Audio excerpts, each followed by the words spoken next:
y ahorita nos va a platicar Rosalina, quien es nuestra invitada. Adelante, Rosalina. Bueno, pues muy buenos días. Gracias, Pati. Como bien menciona la maestra Patricia Ríos, pues, primeramente buenos días. Muchas gracias por asistir a este jueves. Este jueves ya casi terminando la semana de este curso de correspondencia y archivos de trámite. Pues en esta ocasión pues tenemos una invitada de lujo, es una maestra, es amiga del archivo, ha estado trabajando, colaborando con nosotros aquí en lo que es la normatividad de archivística y está trabajando y colaborando con nosotros ahí en todo lo que se refiere a los archivos administrativos. La maestra que ahorita nos acompaña es Gabriela Grajeda Bustamante y les voy a leer su semblanza, su breve y sustanciosa semblanza. Verá, permíteme un momentito.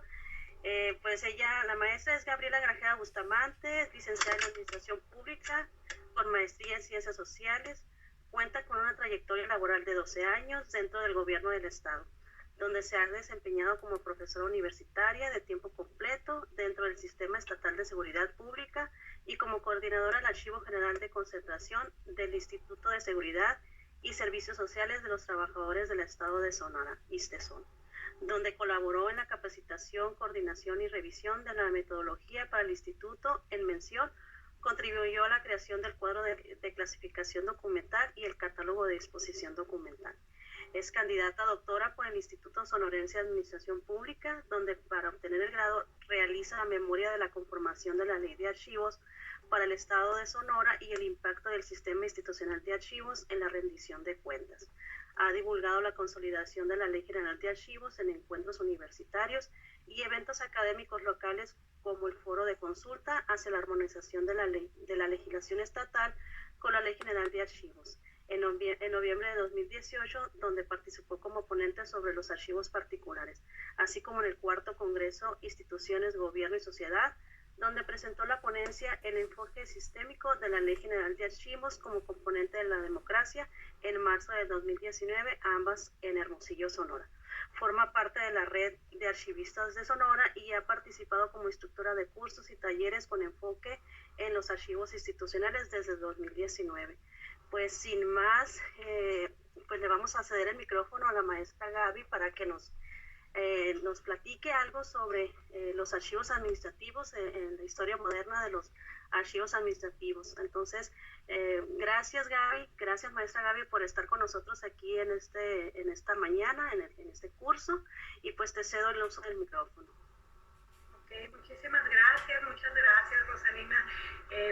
Pues veo mucho público, 218 personas conectadas, ¿no?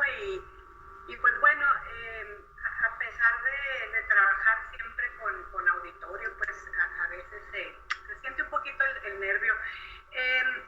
Aprovecho para saludar, no alcanzo a ver a todos aquí, seguramente tengo algunos conocidos, a mis profesores, a los que fueron mis profesores en administración pública. Me supongo que por aquí debe andar el profesor Gustavo Bravo, a quien saludo con mucho gusto, y si no, por favor háganme el favor de mandarle mi saludo a Silvia, era la secretaria, Silvia y Maribel eran las secretarias en aquellos tiempos, allá como a mitad de los 90 más o menos, que andamos por allá por administración pública, pues formándonos, ¿no? Y soñando con cosas buenas que gracias a Dios se me han concedido. En el 2016 tuve la oportunidad de acercarme a la USON y pues mi sorpresa fue que no me he podido desprender. No sé si fueron las chicas de ahí o si fui yo, pero hemos hecho ahí un equipo de trabajo muy bueno. He aprendido mucho de ellas, se los debo a ellas mucho, todo este gusto por los archivos. Y pues el día de ayer me invitaron a estar con ustedes, a platicar con ustedes, y pues la verdad me da mucho gusto poder hacerlo, ¿no? Siempre me encanta estar en la Universidad de Sonora, siempre cada que puedo voy, me doy la vuelta ahí por mi escuela, por donde pues estuve estuve ahí que 4 años y medio, 5 años más o menos, ¿no? Entonces, pues sin más preámbulo voy a empezar a platicarles un poquito acerca de lo que viene siendo la historia de los archivos administrativos, ¿no? No pierdo yo la línea o el enfoque de ser administradora pública, carrera que con gusto después de muchos años de egresada digo y sostengo que elegí muy bien, y si me regreso a mis épocas de más juventud vuelvo a decidir estar en administración pública, fue lo correcto. Entonces pues ahora acá andamos con los archivos y vamos a empezar. Esto es una plática que les voy a pedir que me ayuden a colaborar, que me ayuden en caso de que ustedes recuerden algún momento. Lo primero que quiero preguntarles es si ven la presentación. Yo sí la estoy viendo, pero no sé si la ven ustedes. Sí la vemos, Gaby. Ok, muy bien. Entonces, vamos a iniciar. Ya que sin archivos no hay memoria, un país sin memoria es igual a un individuo con Alzheimer. No se sabe de dónde viene ni a dónde va. Autor anónimo. Esto vamos a irlo construyendo conforme vayamos viendo nuestro tema, ¿no? Ok. Como antecedente podemos considerar que desde que el hombre empieza a realizar actividades para la sobrevivencia, bueno, primero empieza a realizar actividades para la sobrevivencia y poco tiempo después empieza a buscar un soporte donde documentar estas acciones. Y podemos considerar que esos soportes o esos primeros soportes fueron las piedras, de ahí que las pinturas rupestres nos inviten a pensar que la humanidad tenía como actividad la cacería para poder sobrevivir. Después de eso, pues también plasmaron en madera hasta que llegó el papel. Y en el papel se fueron asentando pues muchos tipos de escritura cuneiforme y demás.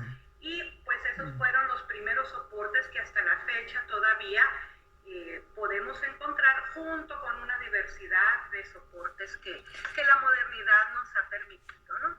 Entonces, históricamente, archivos viene de la etimología latina que significa residencia de los magistrados, mientras que documento también viene del latín que quiere decir enseñar o enseñanza. De allí la famosa palabra docente, el que enseña.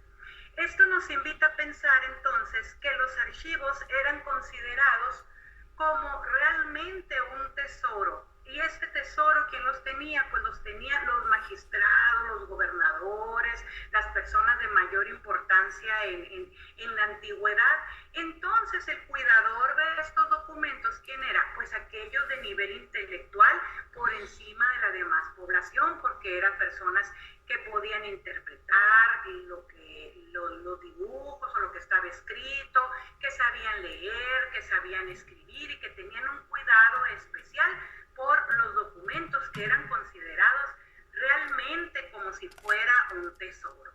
Pues obviamente no nos vamos a detener o no vamos a hablar de los archivos de hace mucho tiempo. La idea es hablar pues de los archivos de manera contemporánea. Vamos a pasarnos para acá, para lo que viene siendo México, ¿no? Entonces, aquí hay un punto muy importante que maneja el autor y les comento antes de seguir. Esta exposición se toma de la lectura La evolución y la involución de los archivos en la Administración Pública Federal, y el autor es Ramón Aguilera Murguía. Por aquí tengo la fuente, si a alguien le interesa después de esto, ¿no? Hacer la lectura completa. Es una lectura cargada de mucha información y muy interesante. El modelo archivístico mexicano, dice, tiene una paradoja. Carga con una losa ancestral que tiene el tema de los archivos anclados en los niveles más bajos de la escala administrativa, hecho que no le permite converger con la estimación teórica que lo ha colocado en un primer plano. Vayamos entendiendo esto. Los archivos, como les comento, antes eran tesoros tesoros, y nosotros no tenemos un tesoro, no tenemos lo más importante de nuestra casa guardados en un almacén o guardados donde guardamos el jabón para la ropa. Lo tenemos en un lugar muy, muy importante, lo tenemos celosamente guardado, ¿no? Entonces, ¿qué ha pasado con los archivos mexicanos? Pues bueno, aquí no nos será desconocida la historia de que de repente hay una persona problemática en las oficinas y demás, y la clásica, mándenlo al archivo, que ahí cumpla su tiempo, que se jubile y que se vaya, ¿no? Entonces, los archivos administrativos se han considerado como un castigo para las personas que trabajan en las instituciones, pero pues ahora viene otro momento para esto, ¿no? En esta exposición vamos a ver nosotros 4 momentos. Primero, la adecuación o reforma administrativa en el sector público federal, el surgimiento, desarrollo y decaimiento del Sistema Nacional de Archivos, la transición democrática y la administración federal del 2013 a la fecha, ¿no? Primero tenemos que empezar aquí comentando que los que ya tenemos mucho tiempo estudiando administración pública o los que estamos pues con más de 35 años, a lo mejor podemos recordar cómo utilizaban estas palabras: la reforma administrativa del gobierno, la modernización del gobierno. El autor maneja y dice que una reforma administrativa tiene que ver con un cambio cultural, un cambio de estructura que se le da a la administración pública, mientras que la modernización viene siendo el movimiento natural que tienen las instituciones, las funciones de la administración pública en función de la reforma administrativa. Es decir, reformamos y paulatinamente las cosas van modernizándose y dura un periodo largo en esa modernización antes de volver a hacer otra reforma administrativa. ¿Sí? Entonces, en estos primeros tiempos que estamos tomando de base, entre el 64 y el 80, los archivos se reconocen como una área estratégica de la administración pública, y ese valor se les da porque contienen antecedentes e información para la toma de decisiones, y pues se considera también que son importantes su consulta para todo lo que tenga que ver con el trabajo gubernamental. Sin embargo, pues, ¿qué hacían en esta época los archivos? Pues servían al gobierno, más que al gobierno y a la política, más que a la administración pública, ¿no? En este momento los gobiernos eran los poseedores absolutos, ¿no? de la información que guardaban los archivos.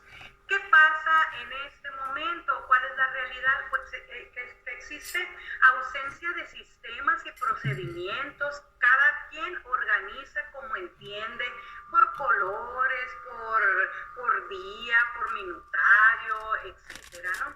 La organización técnica y práctica documental era deficiente, y los catálogos de inventarios y los controles que tenían para los archivos pues eran muy, muy deficientes.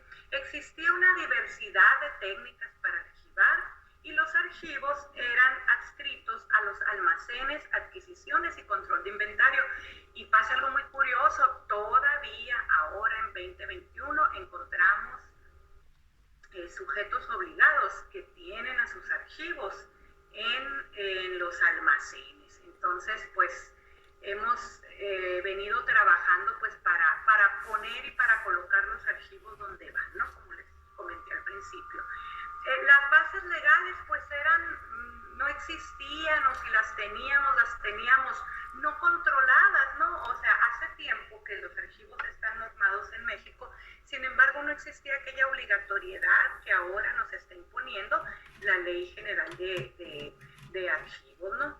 Entonces esto permitía pues una serie de descontroles, ¿no? Que cada quien hiciera lo que quisiera con ellos, y que al terminar el mandato, el presidente, el gobernador, así como agarraba las fotos familiares, pues también echar en cajas los documentos que firmó, los documentos que debieron de haberse conservado en el archivo, y se los llevaron a sus casas.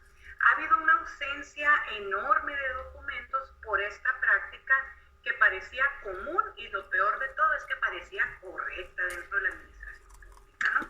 Entonces, ¿qué pasó al darse cuenta de todas las cosas que les comenté anteriormente? Pues que se crea un sistema de archivos para el sector público con enfoque en las entidades centralizadas.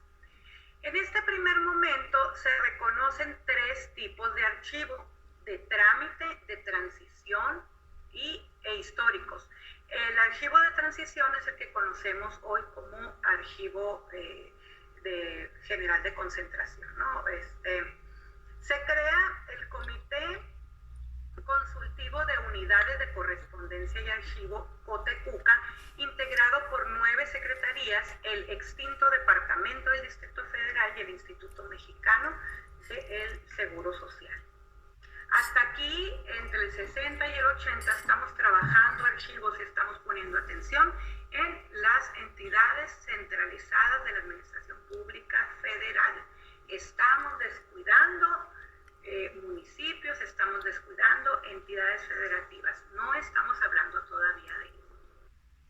Entonces, ¿qué pasa después? Hay un actor aquí que es el Archivo General de la Nación, que al Archivo General de la Nación desde 1920 se le conferían los archivos que tenían que ver con la parte histórica de México. De allí que inicia un debate de que cuáles son los archivos que tienen más peso, si los históricos o los administrativos. Pues en este punto los historiadores, los encargados de la cultura, los investigadores tuvieron la tendencia a defender más los archivos que van encaminados a la historia. En ese momento o en ese periodo, en ese tiempo, sacan los archivos administrativos del Archivo General de la Nación, y no viene siendo hasta casi los 70 cuando el Archivo General de la Nación vuelve a recuperar los archivos administrativos. En este caso, el trabajo archivístico se define entre estos 2 tipos de conservación de archivos, los administrativos y los históricos. Y más adelante vamos a ver que se les da el mismo peso y cómo se le llama esta acción. Entonces, en este momento, el Archivo General de la Nación dirige a ambos, crea políticas para ambos y marca una línea, un camino a seguir de cómo vamos a trabajar los archivos administrativos, tanto como los históricos. En 1970 pues se creó una propuesta que se llamó Ley Federal de Administración de Documentos Oficiales. Sin embargo, pues no tuvo éxito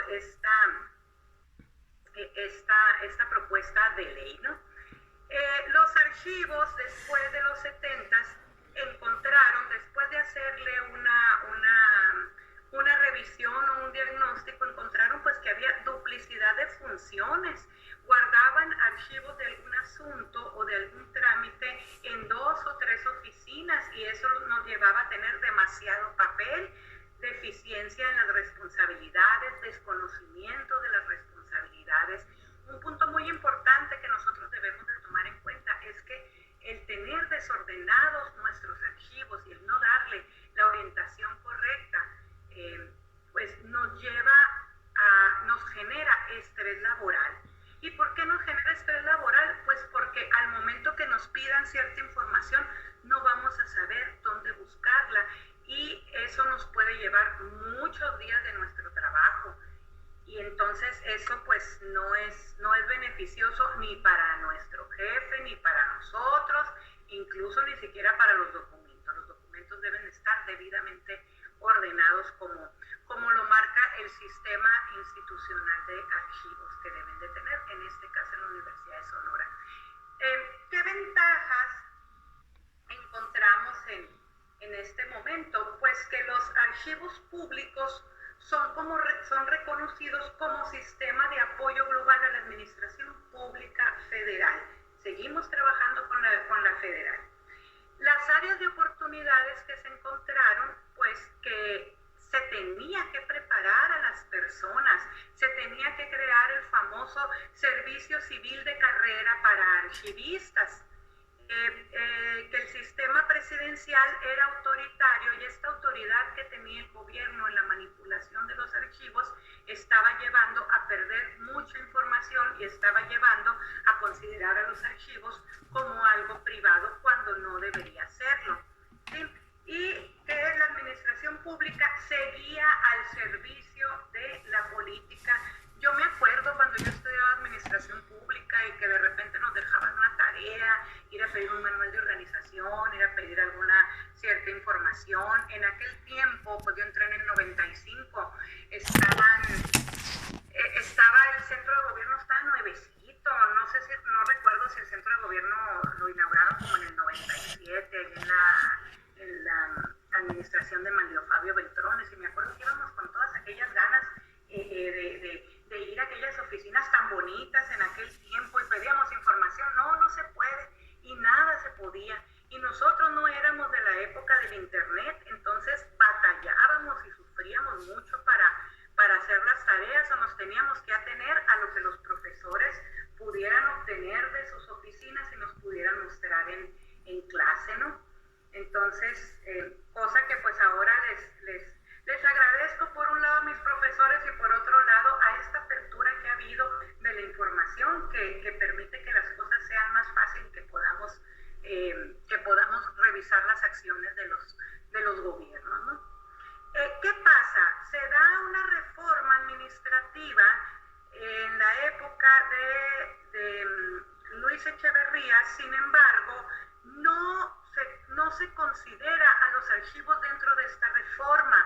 Fíjense qué curioso, la lógica era que si teníamos ordenado contabilidad, recursos humanos, materiales y todo, el archivo automáticamente se iba a ordenar, y pues, oh sorpresa, la realidad es que no fue así.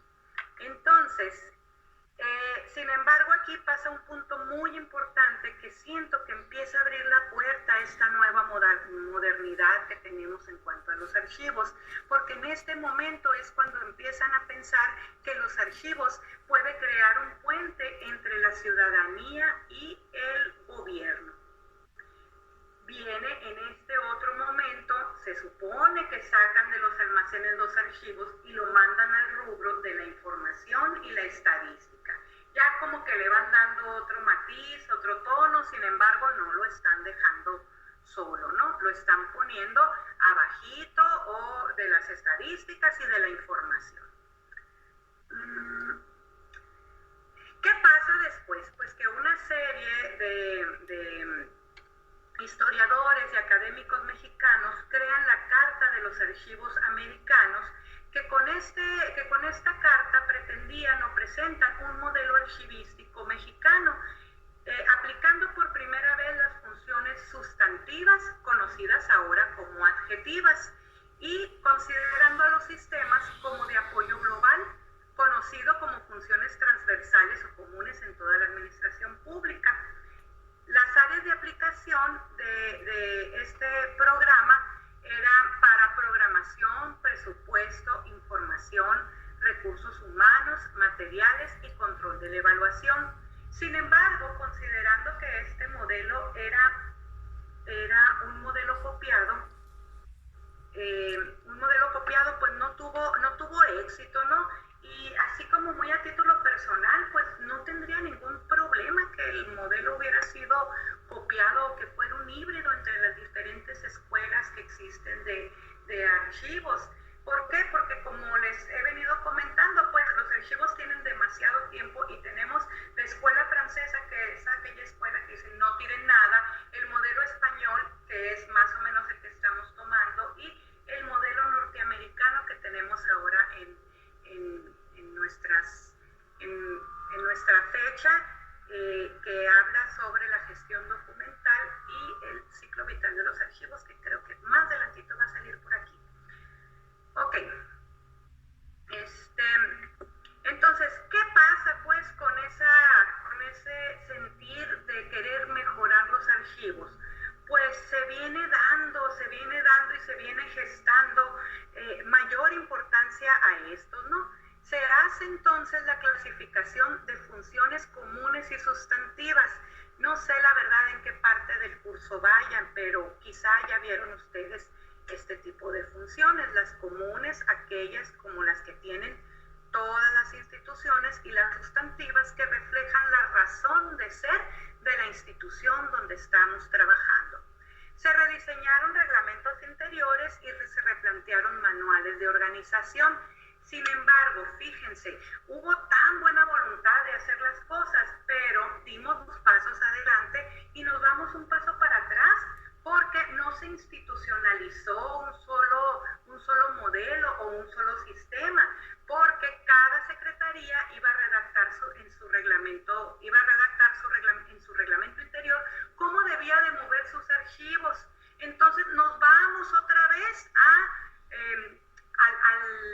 la lógica que actúa en cada una de las instituciones, a las corazonadas que tuvieran las personas que trabajan con los archivos. Aparte, después de esto, el visto bueno lo iba a dar el presidente. Entonces, si al presidente de la República no le gustaba o no le beneficiaba el cómo se estaban manejando los archivos, pues, no quiero pensar cuántos instrumentos les haya dado para atrás porque no eran convenientes a las acciones que realizaban, ¿no?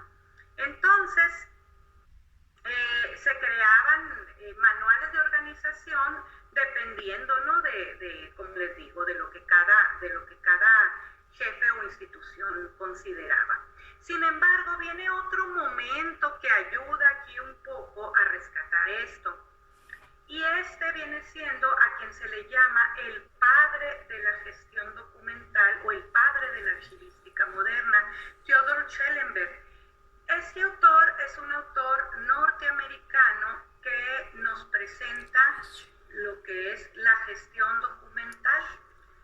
La gestión documental entendida como el paradigma para llevar a cabo la organización de nuestros archivos.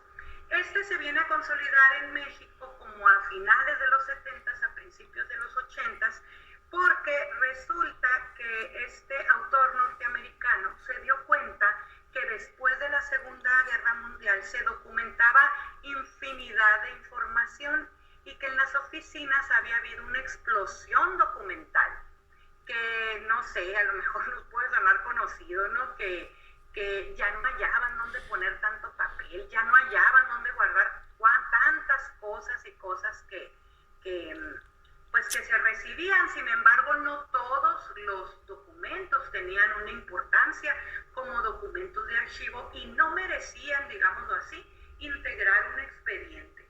En este sentido, este teórico Schellenberg presenta el ciclo vital de los documentos, no de los archivos, está mal escrito ahí, ciclo vital de los documentos. Y nos habla en el ciclo vital de los documentos desde que el documento nace, la conservación en archivo de trámite, la transferencia primaria o bien la depuración y lo dejamos ahí en archivo de trámite, la transferencia primaria cuando se va a archivo de concentración, el otro tiempo de guarda que viene para el documento y el destino final, que sería la baja o pasarlo al archivo histórico. Y nos presenta aquí también como una manera de controlar el microfilm como un sistema de conservación de archivos. Y curiosamente, el microfilm, aunque pudiéramos pensar que es un soporte que ya está desfasado por la tecnología, los archivos están rescatando este tipo de soporte porque el tecnológico es muy fácilmente manipulable. Entonces, pues, ahí vamos, seguimos avanzando. ¿Qué pasa después, incluso de querer implementar la gestión documental? Pues, ¿qué es lo que falló en los 80s? Que los archivos siguieron confinados a recursos materiales, que no hubo una estructura organizativa para estos. Cada quien agarró para donde la lógica les indicó.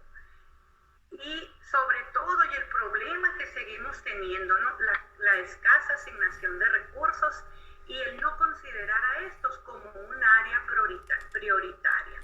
Se detectó entonces que el 80% de las unidades dependían de otras áreas de servicio administrativo. Y como les comento, pues, o sea, incluso existen instituciones que no cuentan con archivos. Fíjense qué interesante, esta es una situación muy interesante.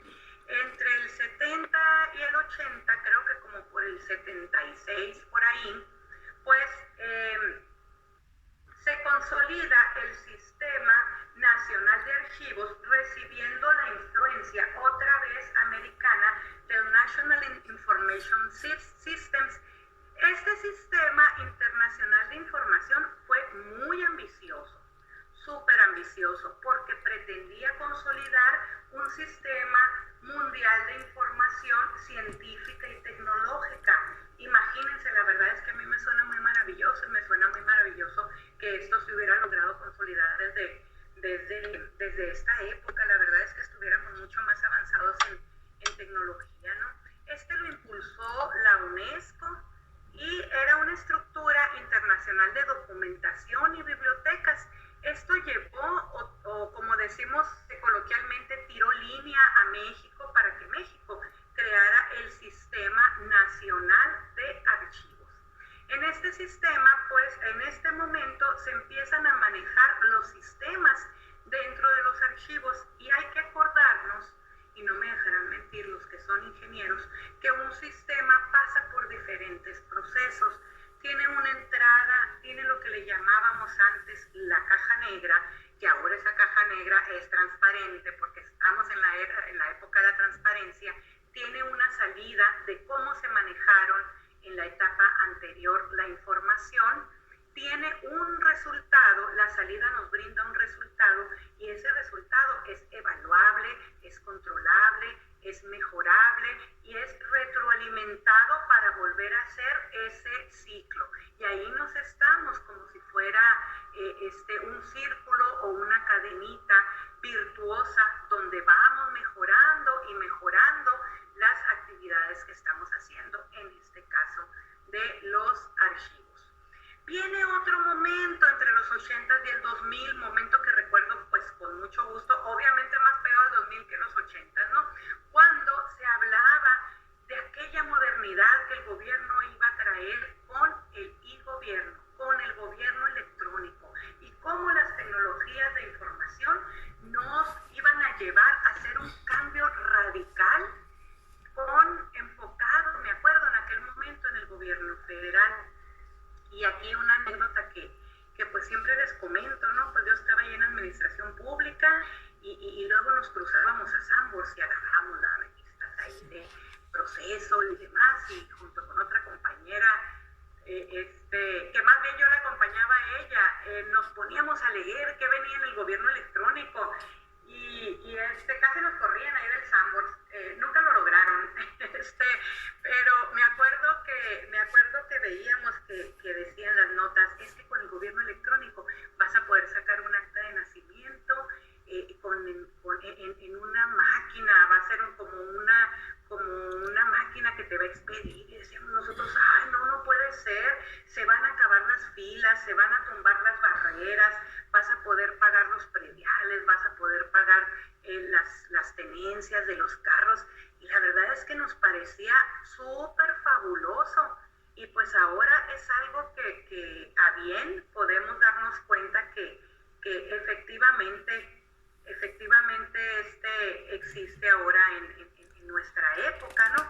Entonces, pues la tecnología, sin lugar a dudas, pues no ha venido a contribuir mucho. Sin embargo, pues la manera de vulnerar esta, pues también nos hace tener un mayor cuidado en cuanto a gestión documental y archivos se refiere, ¿no?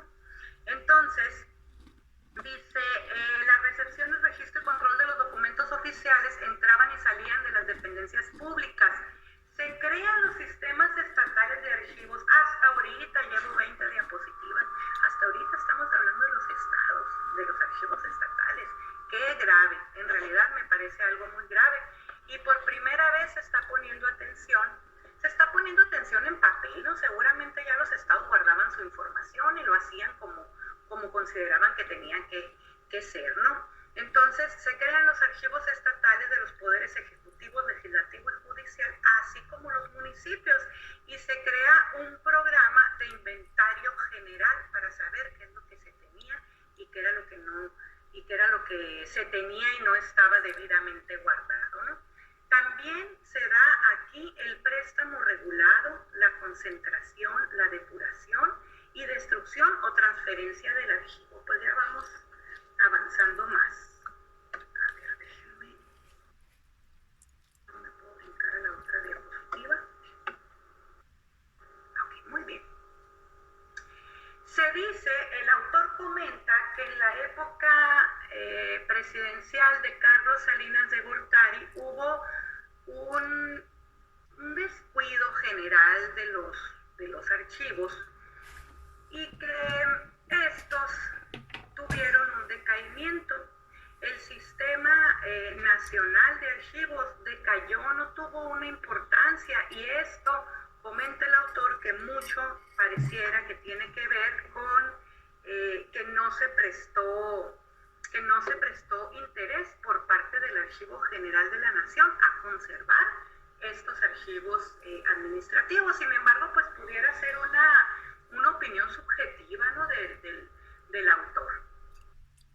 Para después transitar al cambio de paradigma, para entrar ahora a la nueva era, entrar al nuevo milenio, el año 2000, y todas las revoluciones y todos los cambios que este nuevo milenio nos trae para presentarnos y para abrir la puerta para llegar y quedarse a esta nueva manera de hacer las cosas, llamada transparencia, y los conceptos que esta transparencia trae consigo. Lo vamos a seguir viendo. No sé si hasta aquí alguien tenga alguna duda, algún comentario, o si nos seguimos.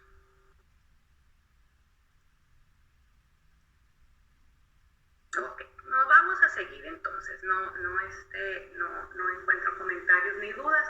Pues bueno, aquí uno de los sucesos interesantes es que desde hace mucho tiempo periodistas, académicos, primeramente, y parte de la sociedad civil estaban buscando y estaban empeñados en que se abrieran los archivos, en que se abrieran los expedientes.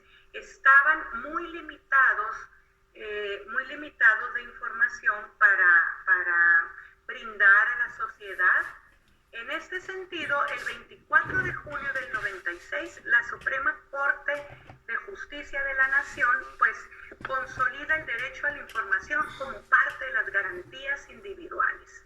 Después tenemos la reforma al artículo 6 y lo vamos a ver. Aquí, dentro del movimiento social que se gestó para esto, quizá algunos lo recordemos, yo lo recuerdo, pues se consolida el Grupo Oaxaca. El Grupo Oaxaca es un grupo de personas que impulsaron estos cambios para llegar a la transparencia, con académicos del CIDE, con académicos de la UNAM, con periodistas con periodistas y personas de la sociedad civil. Obligaron a que se abrieran estos archivos y crearon diferentes instrumentos para llevarlos a la Suprema Corte de Justicia. No todas tuvieron éxito, pero sí se lograron grandes cambios. Se le llamó Grupo Oaxaca porque uno de los lugares donde sesionaron fue en Oaxaca, y es donde se consolidó este movimiento, ¿no? Sin embargo, este movimiento pues anduvo en Washington, anduvo por diferentes países de Latinoamérica, llevando sus inquietudes, la inquietud de traer a México la transparencia. ¿Qué buscaba el Grupo Oaxaca? ¿Cuáles eran las expectativas de desarrollo de este Grupo Oaxaca? La libertad de expresión, la libertad de prensa e información.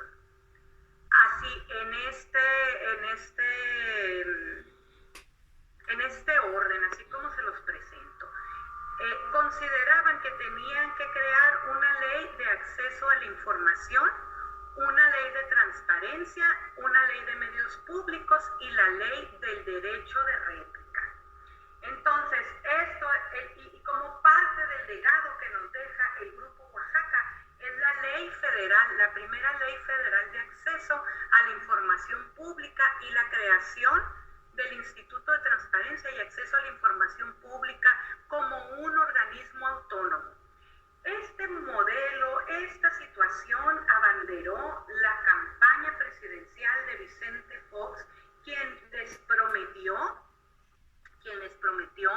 que iba a transparentar, que iba a llevar a cabo esto y que según algunas fuentes esto fue algo que tuvo mucho peso para que Vicente Fox ganara la presidencia en el 2000. Dentro de los sectores que se vio beneficiado, a los que primeramente apapachó, digámoslo así, Vicente Fox, fue a los periodistas con la reforma, periodistas y comunicólogos con la reforma de la ley de radio y televisión, se llamaba.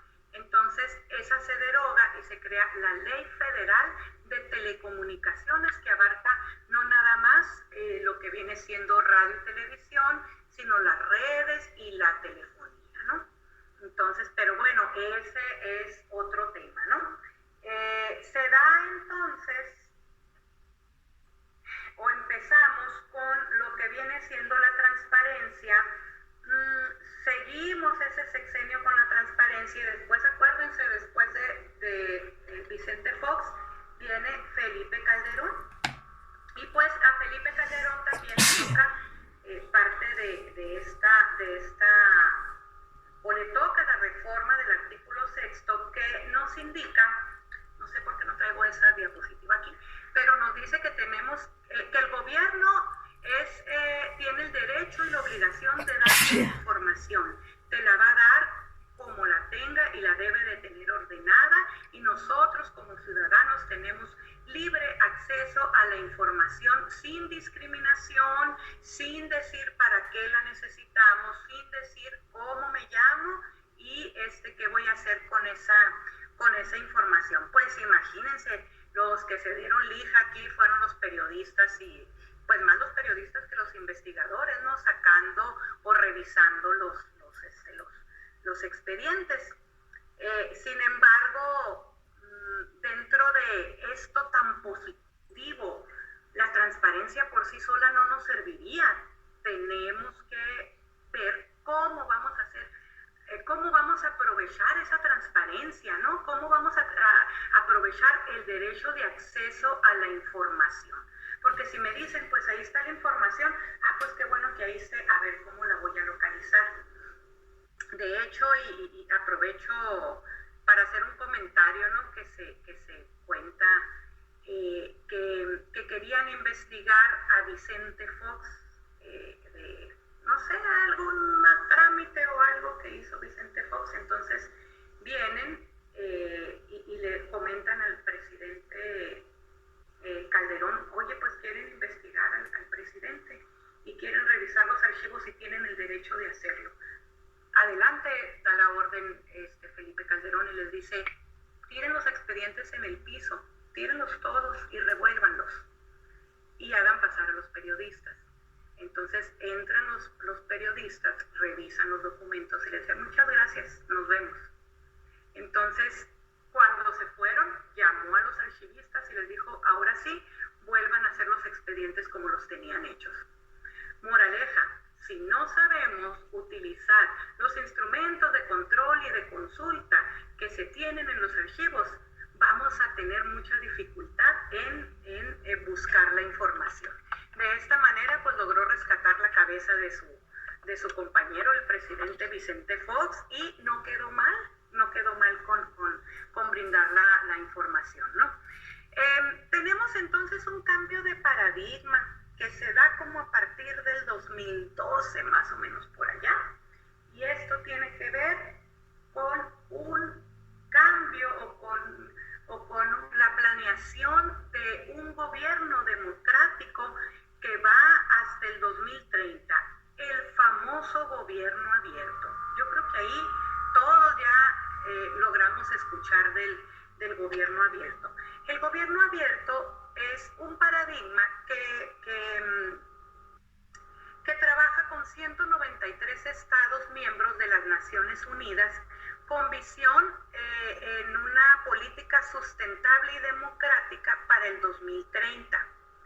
Se considera que el gobierno abierto es un conjunto de mecanismos y estrategias que contribuye a la gobernanza pública y al buen gobierno, introduciendo este nuevo concepto de gobernanza. Incluye a la ciudadanía en el proceso de toma de decisiones y en la formulación e implementación de políticas públicas para fortalecer la democracia, la legitimidad de la acción pública y el bienestar colectivo. ¿Qué pasa en este momento? Pues que Enrique Peña Nieto llega a la presidencia de la República el 1 de diciembre y el 2 de diciembre, quizá nosotros también nos acordemos, firma el famoso Pacto por México. El Pacto por México le obliga a hacer una serie de cambios o de leyes secundarias en función de la reforma del artículo 6º. Y en esas leyes secundarias vienen pues la Ley Federal de Telecomunicaciones, la Ley de Transparencia, la Ley de Protección de Datos Personales, el Sistema Nacional Anticorrupción, la Ley General de la Auditoría Superior de la Federación, y termina y cierra este gran entramado con la Ley General de Archivos que estamos conociendo y estamos trabajando en este momento. Pero aparte, ¿qué viene, digamos, de beneficio para México?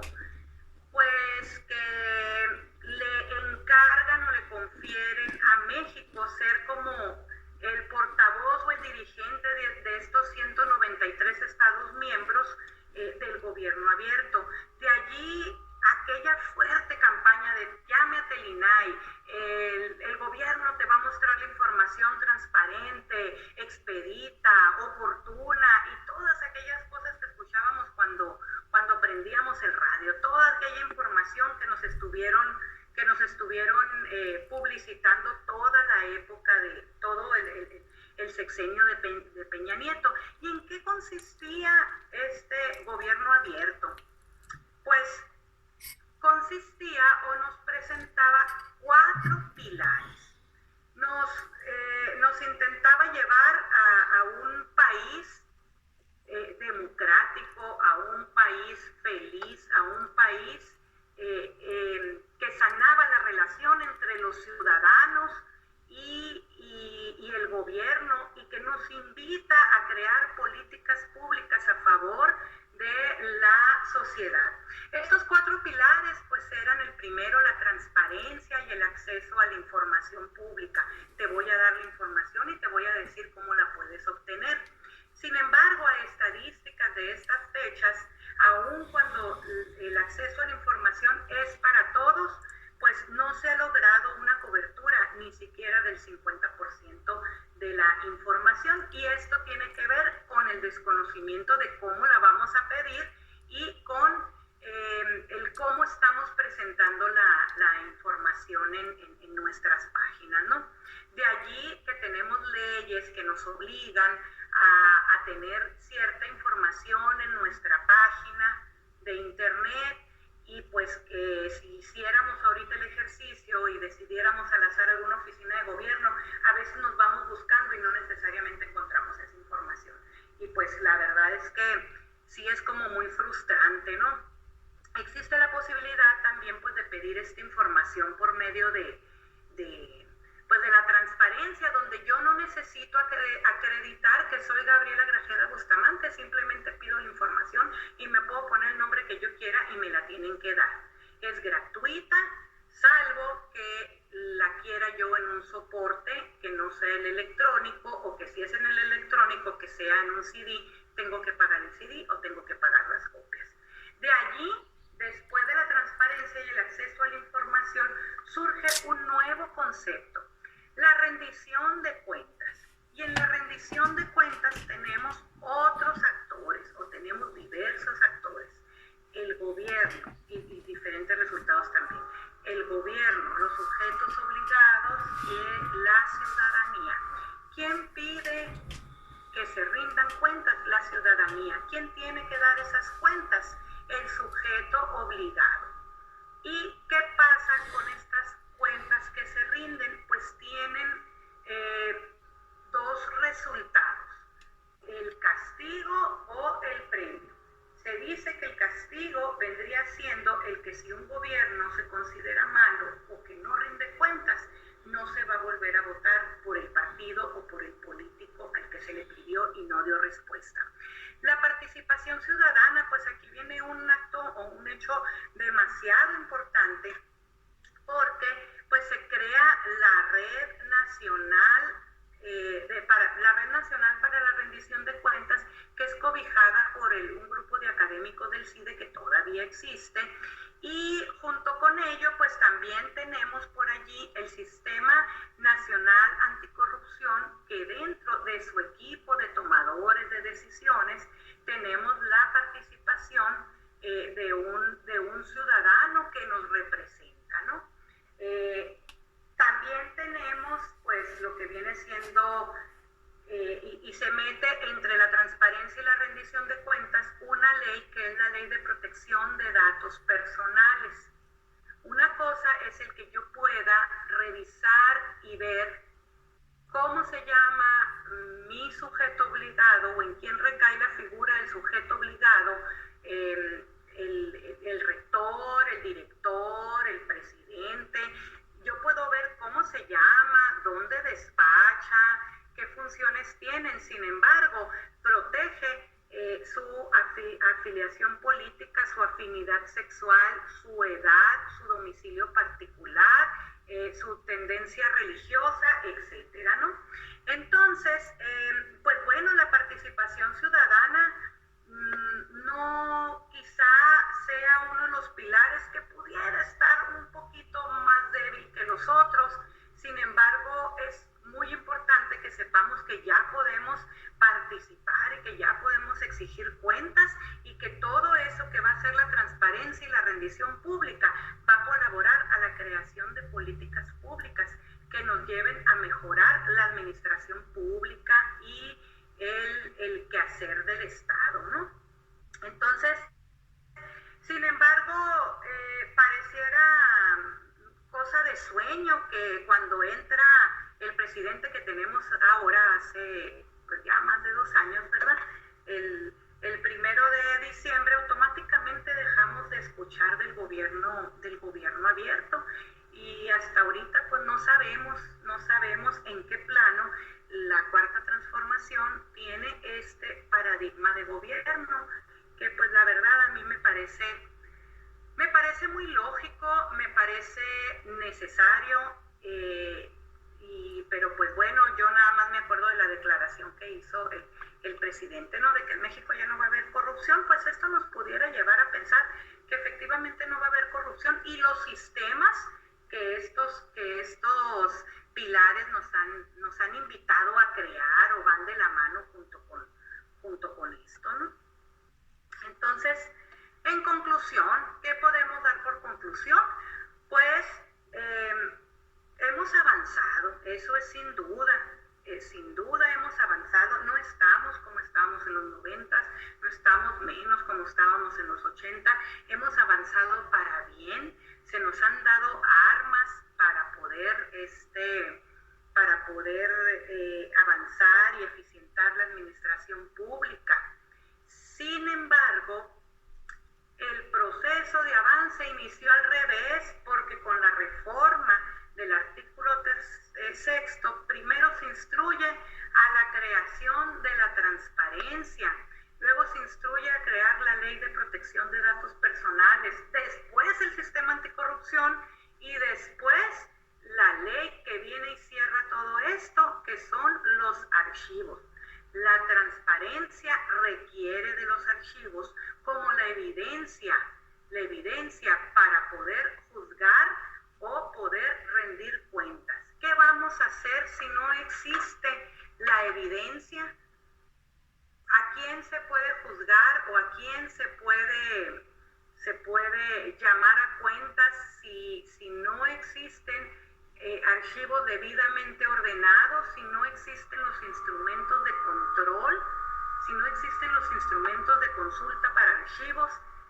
Y aquí la situación, la verdad es que es muy preocupante, porque si nos vamos al 2000, para el 2021, pues tenemos 21 años trabajando en consolidar la transparencia. Sin embargo, no quiero pensar que nos falten 20 años para tener ya nuestros archivos ya ordenados y poder hacer que estos sistemas puedan confluir y puedan manejarse de manera natural. Entonces, pues, es realmente preocupante, ¿no? Ya para terminar, me faltan 2 puntos que quisiera comentarles. Bueno, primero Primero, comentarles, porque en este debate nos podemos encontrar, pues, qué es más importante, lo histórico y lo administrativo, y dependiendo de donde estemos, pues vamos a contestar. Pues les comento que los archivos tienen una visión dualista. Esta visión dualista da el mismo peso a los archivos histórico-culturales como preservadores de la memoria individual y colectiva de las naciones, al igual que los archivos jurídico-administrativos, que se consideran centro de información. Uno y el otro no tienen un peso mayor. Por eso se dice, o por eso se crea este nuevo concepto de archivística integrada, ¿no? Que se le da el mismo peso a los históricos que a los administrativos. Y otro punto importante es que la concepción de archivo es una concepción polisémica. A nosotros, al hablar de archivo, estamos hablando de diferentes cosas, y los autores aquí de la archivística reconocen al menos 3. Reconocen archivos como un conjunto de documentos independientemente de su soporte, papel, electrónico, audiovisual, microfilm, etcétera, ¿no? Producidos y recibidos en el ejercicio de la actividad y conservados por su valor histórico. Ese es un concepto de archivo. Mientras también entendemos archivo como el lugar o la institución encargada del tratamiento, inventario y conservación de los documentos. Y aquí les estoy poniendo una foto del boletín oficial y archivo que tenemos aquí en Sonora, que está por la Cerdán y una de las callecitas, que nunca me acuerdo cuál es la calle, y que esto viene a representar también como un problema, pues, ¿no? Que lo tenemos colgado del boletín oficial y no lo tenemos autónomo. Y les pongo también una fotografía del Archivo General de la Nación, y también entendemos archivo como el edificio o lugar donde conservamos los documentos, ¿sí? Obviamente que al decir ahorita voy al archivo, pues no es decir voy al documento, ¿verdad? Va a ser irnos al buzón o irnos a donde tenemos nuestros documentos guardados. Y pues sin más por el momento, a mí me restaría más que agradecerles todo su valioso tiempo y el escuchar todas esta relatoría y esta línea de tiempo de cómo han ido avanzando los archivos, e invitarlos, a estimularlos y decirles que la verdad es que la labor desde el punto de vista o desde la trinchera que ustedes trabajan es demasiado importante para la institución, para tu jefe y sobre todo para el país. Necesitamos tener consolidados los sistemas integrales de archivos para poder exigir y para poder tener una sociedad más democrática y poder crear mejores leyes y estar mejor, así de fácil. Entonces, pues, muchas gracias por su atención. Les envío un saludo muy grande, muy fuerte, y pues ojalá que me vuelvan a invitar. Muchas gracias, Rosalina, Patti. Aquí termino.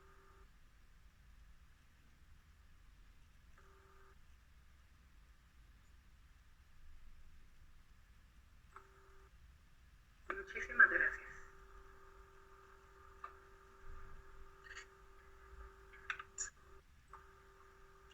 Muchas gracias, Gaby. Entonces continuamos con Rosalina para que termine el tema de archivos de trámite. Gracias por tu participación. Ay, gracias a ustedes.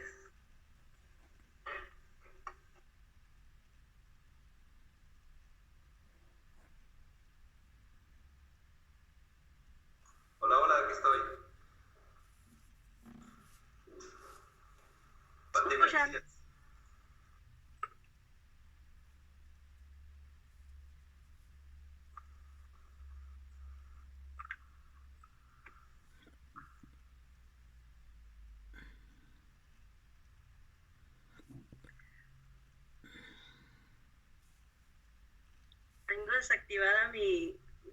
Tengo desactivado mi micrófono. ¿Sí te escucha, Rosalina? Sí, te escuchas.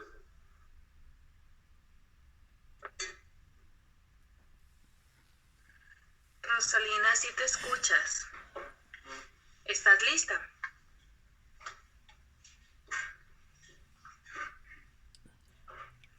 Bueno, en lo que Rosalina activa su micro y su pantalla, les comento que esta sesión que acabamos de tener con Gaby es una sesión del diplomado en gestión documental y administración de archivos.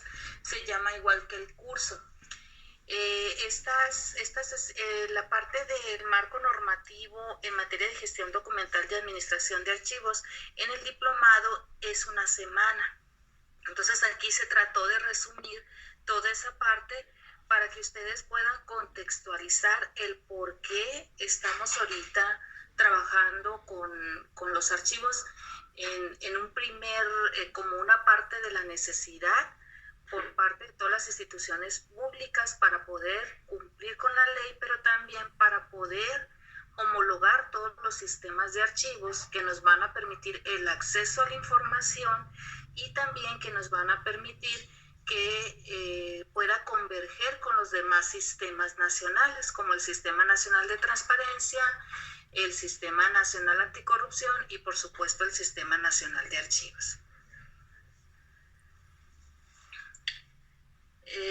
Rosalina, ¿estás por ahí? Sí, aquí estoy, Pati. Ok, muy bien, te cedo micrófono. Muchas gracias. Nada más permíteme compartir la presentación del tema del día de hoy. Nada más permíteme tantitito.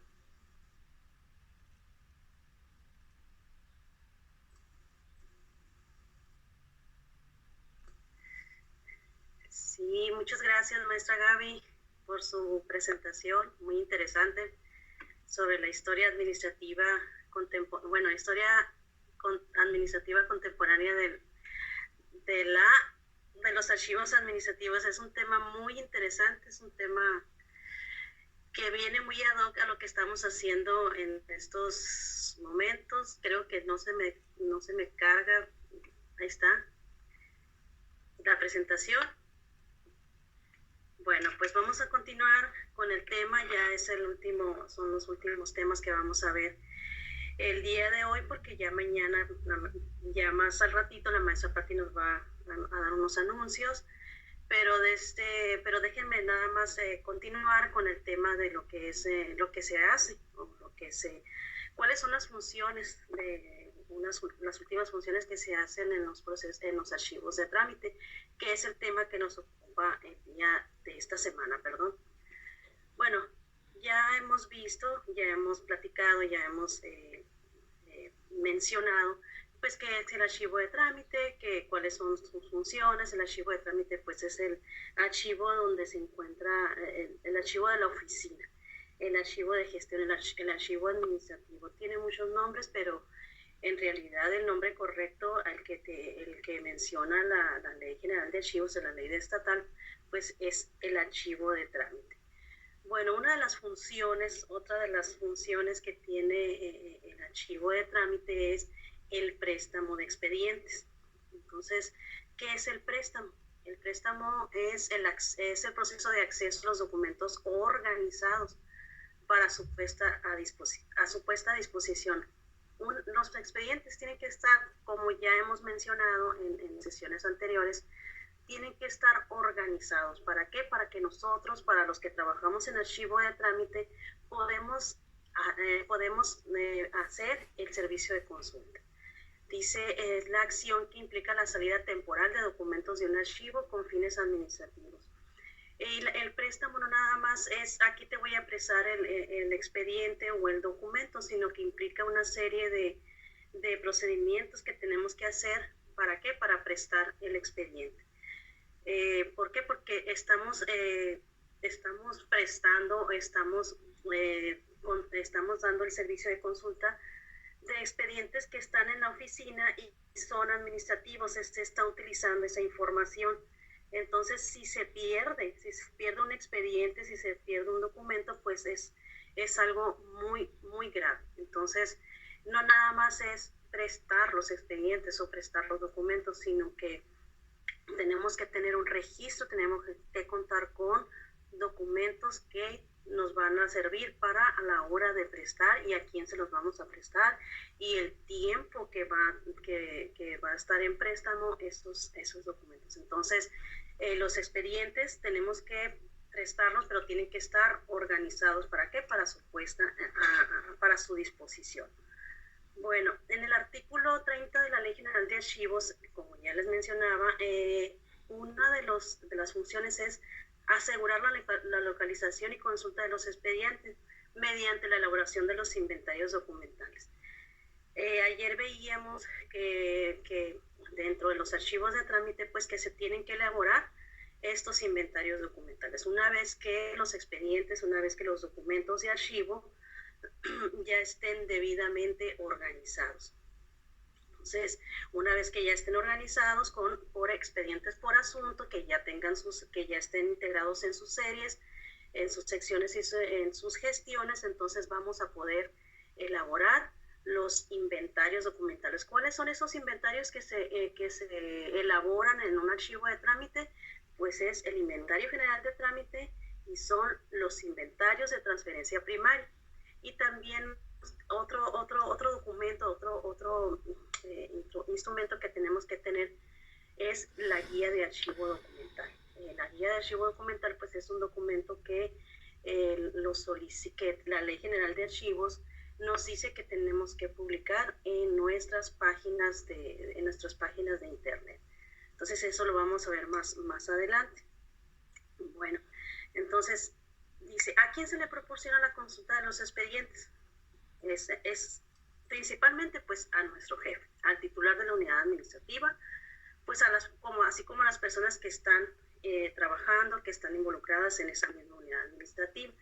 Y si lo requiere otra unidad administrativa, pues solamente se prestará con previa autorización pues de nuestro jefe. O sea, no podemos prestar, no podemos proporcionar el servicio de consulta sin antes consultarlo a nuestro jefe, a nuestro titular. Dice, ¿qué expedientes son susceptibles a consulta? Pues todos los que autorice el titular. Todo lo que nosotros manejemos en nuestros archivos de trámite tiene que estar debidamente consultado, debe estar debidamente, que el jefe tiene que tener conocimiento. Nuestro jefe, el titular, tiene que tener conocimiento de todo lo que nosotros hacemos en nuestros archivos de trámite. Y él tiene que autorizar el préstamo, tiene que autorizar también esos inventarios que se hacen. Él tiene que tener conocimiento pues de la información o de los documentos que están ahí. ¿Por qué? Porque él es el responsable directo de esos documentos o de esos expedientes que se manejan en el archivo de trámite. Bueno, pues aquí les muestro y los vamos a tener ahí como ejercicio en la plataforma de Teams. Les vamos a dar unos ejercicios, unos ejemplos de cómo podemos redactar o elaborar un oficio de solicitud del préstamo de los expedientes. Entonces, dice, solicitar a través de un oficio, correo electrónico el expediente que requerimos en préstamo. Sí. Entonces, en ese tipo de soportes que es el oficio y que es el correo electrónico, pues vamos a tener que poner unos datos. ¿Para qué? Para hacer la solicitud de ese préstamo. Bueno, ¿cuáles son los datos? Pues tiene que tener los datos del expediente que se solicita. Acuérdense que ya mencionábamos anteriormente, pues que los expedientes tienen que venir debidamente bien identificados. Acuérdense, y vamos a ser muy insistentes en la forma de que nuestros expedientes no los vamos a identificar o no los vamos a nombrar como con una palabra o con un lugar o el nombre de una unidad. No, tiene que ser un expediente debidamente identificado de acuerdo al asunto que contiene el expediente. Bueno, pues también tiene que tener la fecha de solicitud, el nombre, puesto, número de identificación, área de inscripción, número de piso, teléfono, extensión, correo electrónico, institucional, y también tiene que contener todos los datos para esta solicitud de préstamo. Obviamente pues tiene que venir la firma y tiene que venir el sello. O sea, acuérdense que también estos documentos o estos oficios, aunque sean de préstamos, también son documentos de archivo, y también tiene que tener pues todos los datos de identificación de un documento de archivo. No vamos a prestar documentos si no están debidamente bien identificados. Bueno, pues también tenemos, para hacer la función del préstamo, pues tenemos que tener un registro de las personas que las personas que son autorizadas, las personas que están autorizadas para que se les proporcione el préstamo. Entonces, tenemos que tener ahí a nuestra mano, y es algo que yo les recomiendo, que les recomendamos aquí de parte del Archivo General Universitario, pues que cada vez que hagan un préstamo, una transferencia, registros, que lleven a cabo inventarios, o sea, ustedes tienen que tener siempre a la mano una carpetita con esos registros que ustedes lleven a cabo. ¿Para qué? Para que ustedes los tengan ahí y puedan acceder por si les llegan a proporcionar, les llegan a pedir información, y ustedes ya tienen conformados sus carpetas de trabajo. Entonces, para hacer la solicitud de un préstamo, pues tiene que haber un oficio, tenemos que tener nosotros un registro del personal que va a solicitar y también recibir, porque no podemos prestar expedientes. Acuérdense que, como les decía, como les digo, son expedientes administrativos, son expedientes de la universidad, y no podemos prestarlos nada más porque sí. Yo les comentaba a mis compañeras de cuando hacíamos los viernes de taller, y en una de las pláticas que mencionábamos ahí, decía, nosotros pues estamos aquí en esta parte del museo biblioteca, aquí está en las instalaciones del Archivo General Universitario. Entonces muchas veces vienen a pedir información, al archivo de concentración, a Nelly, que es la responsable. Imagínense que pues nosotros estamos a este lado y hay gente pues que viene, que atraviesa lo que es la Plaza Emiliana y la calle Rosales y así, y que de repente nosotros estemos viendo, que seamos nosotros los auxiliares de eso y que nosotros estemos viendo. Tenemos que tener ahí un respeto, o sea, tenemos que, la gente que nosotros vamos a prestar la información y que estén autorizados para que reciban lo que nos prestan, los expedientes que nos prestan, tiene que ser personal de confianza. ¿Por qué? Porque es información confidencial, es información que manejan nuestras unidades administrativas. Entonces tenemos que estar siempre pendientes de las personas que van a adquirir o que se les va a proporcionar esos expedientes, esos documentos. Bueno, pues también aquí tenemos un ejemplo de los vales de préstamo. Esta información pues que le estamos proporcionando aquí les puede servir a ustedes para hacer sus funciones en cuanto al préstamo, y ahí está, y ustedes lo pueden adecuar.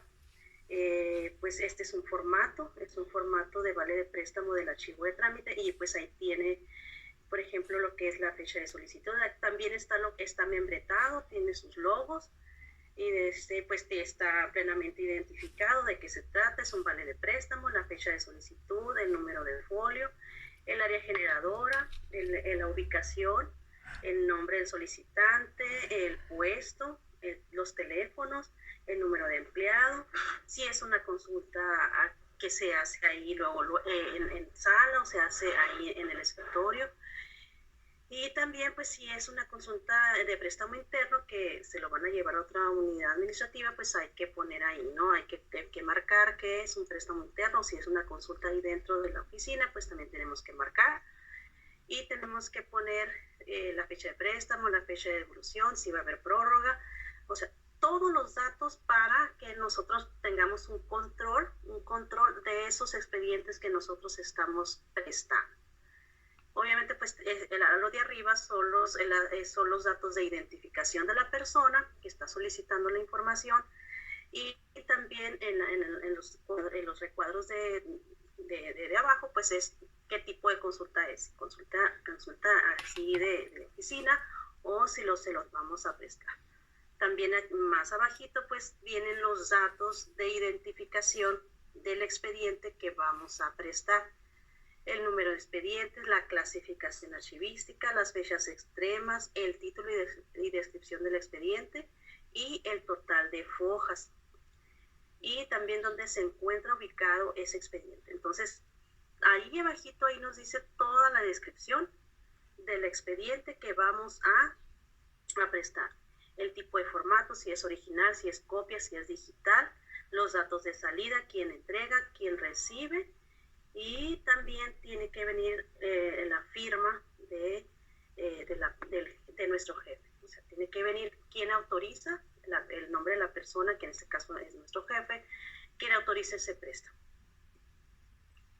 Bueno, pues una vez que ya nos entregan, nos hacen entrega del expediente y de acuerdo a la fecha de devolución que nos proporcionaron ahí en el oficio de solicitud, pues una vez que ya también hay que corroborar y hay que estar seguros de que el expediente que prestamos pues esté en buenas condiciones, que no le falte un folio, que no le falte, que si no está maltratado, si no está roto, si le hace falta una foja, si está manchado. O sea, ese tipo de cosas tenemos que ver, ¿no? Para que ese expediente pues vuelva en buen estado y vuelva a reintegrarse a la caja, ¿no? O a la gaveta donde debe de estar. Y una vez pues damos cancelamos ese préstamo y pues ya se guarda ese expediente al lugar donde estaba.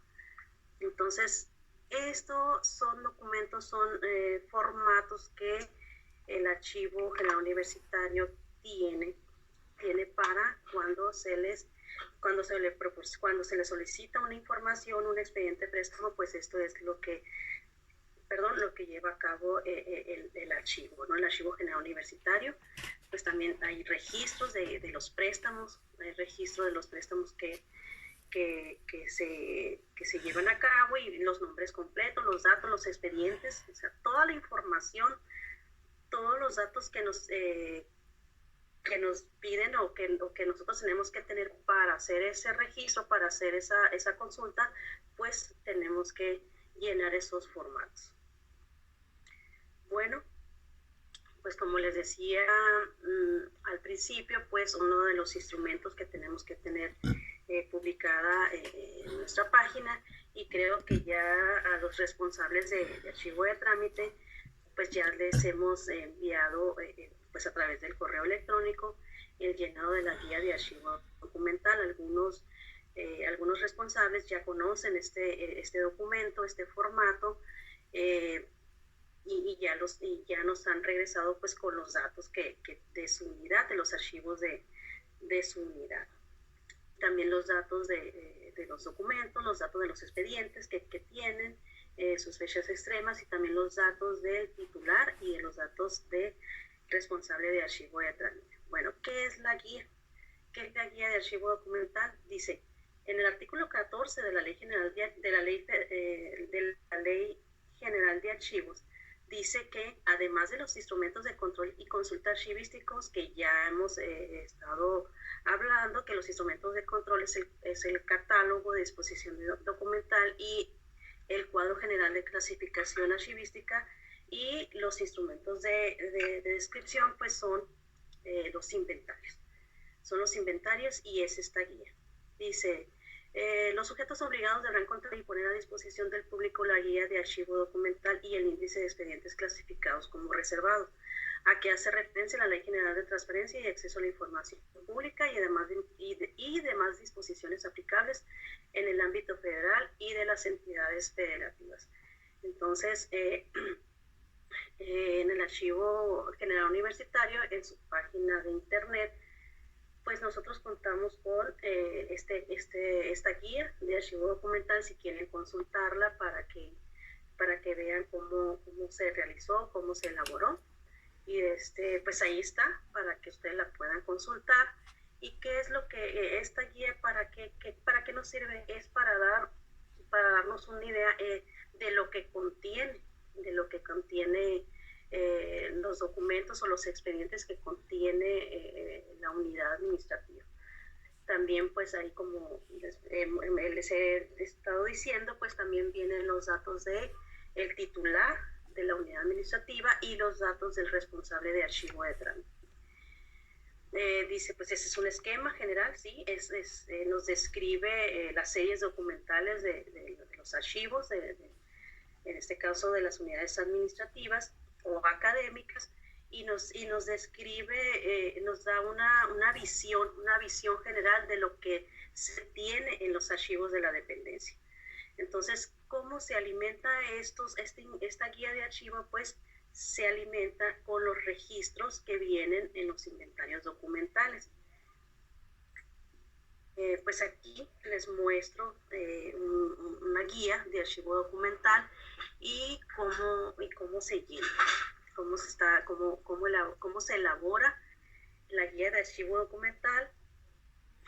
Como ya les he mencionado, pues ya algunos responsables de archivo de trámite ya nos hicieron llegar algunas, no todos nos han enviado su guía de archivo documental, pero aquí está una. Y pues en el primer recuadro dice datos de la unidad administrativa y o académica. Entonces ahí viene lo que es el nombre de la unidad administrativa o académica. En este caso pues pusimos de ejemplo la Secretaría General Administrativa. El nombre del responsable y cargo pues es la doctora Rosa María Montesinos Cisneros y es la Secretaría General Administrativa. Ahí les estamos mostrando un ejemplo de cómo vamos a llenar esa guía. Entonces, domicilio y ubicación física del archivo es donde se encuentra el archivo de trámite. Es la oficina en donde se encuentra el archivo de trámite. En este caso, pues es en las oficinas de la Secretaría General Administrativa. Se encuentra el edificio principal, planta alta, Rosales y Boulevard Luis Encinas Johnson, sin número, Colonia Cetra, Hermosillo, Sonora, México. Los teléfonos, el teléfono de la oficina del titular y extensión, ahí está el número de teléfono de la Secretaría General Administrativa y su extensión, su correo electrónico y su página web si lo tiene. Entonces, esta parte ahí nos está describiendo los datos de la unidad administrativa y académica. En el segundo recuadro, pues ahí vemos que nos están solicitando los datos del responsable de archivo de trámite. Y pues abajito ahí vemos como dice el nombre del responsable y cargo, dice Clara Payanes Murrieta, que es la responsable del archivo de la Secretaría General Administrativa y es coordinación y está a cargo de la coordinación administrativa. Domicilio y ubicación física del archivo pues está igual en la misma oficina que se menciona ahí arriba, en las oficinas de la Secretaría General Administrativa. Los teléfonos de la responsable y su correo personal institucional. Ahí se pone el correo electrónico de Clarita. Bueno, pues la guía, pues como vemos, pues son tres partes, son tres recuadros. Entonces ya en el último pues vemos ahí que nos están solicitando la información de los expedientes que tiene la unidad administrativa en archivo de trámite. Pues en la primera columna ahí nos están hablando sobre la sección. La sección se va a llenar de acuerdo al cuadro general de clasificación archivística, la clave y el nombre completo. Ya pues anteriormente hemos estado hablando del cuadro, el cuadro general de clasificación archivística, y ahí vamos a poner la clave o el código y el nombre de esa sección. Obviamente pues en la segunda columna pues vamos a poner la serie, la clave de la serie o el código de la serie y el nombre de la serie.